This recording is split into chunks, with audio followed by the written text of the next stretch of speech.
जी sir. गत 22 अप्रैल को जिस प्रकार से आतंकवादियों ने पहलगाम के अंदर जिस प्रकार से एक नापाक हरकत को अंजाम दिया और पाकिस्तानी समर्थित और संरक्षित और उनके पाकिस्तान के द्वारा पल्लवित उन आतंकवादियों ने इस देश के 26 निर्दोष नागरिकों की हत्या की,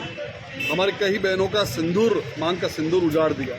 और ये साथ में चेताया कि जाकर के मोदी जी को कह दे। तो निश्चित रूप से उस घटना के बाद पूरे देश में जो आक्रोश था,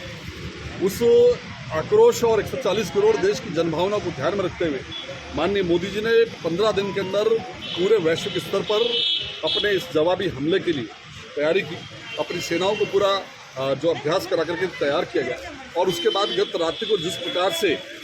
पाकिस्तान के अंदर घर में घुस करके जो आतंकवाद के ट्रेनिंग सेंटर थे, जहाँ पर जैश ए मोहम्मद और लश्कर ए तोयबा के आतंकवादियों को ट्रेनिंग दी जाती थी, ऐसे 9 ठिकानों को नेस्तो नाबूद किया और पाकिस्तान को एक करारा सबक और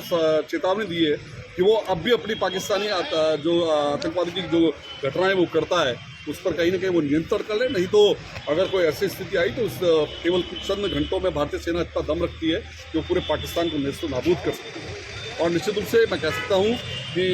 इस अवसर पर आज जश्न का पूरे देश भर में माहौल है। भारतीय जनता पार्टी अजमेर शहर ने भी आज यहाँ पर विजय स्मारक पर यहाँ पर आतिशबाजी की है। और साथ ही मैं एक बात और कहना चाहूँगा कि ये ऐसा समय है, 1971 के युद्ध के बाद पुनः एक बार ऐसा अवसर बन रहा है कि निश्चित रूप से पूरे देश के नागरिकों के लिए इस समय आवश्यक है कि वो सरकार के साथ खड़े हों। एक मजबूत सरकार जो कि जनभावना का ध्यान रखती है और इतने सख्त निर्णय लेती है, उसके साथ खड़े हों। और जिस प्रकार से आज कई देश के कई शहरों में मॉक ड्रिल का अंजाम दिया जाएगा, हम एक नागरिक होने के नाते, एक सच्चे भारतीय होने के नाते उस प्रशासन का और सरकार की गाइडलाइन का भी हम कहीं ना कहीं पूरा फॉलोअप करें और ऐसे समय के अंदर पूरा देश एकजुट होकर के इस प्रकार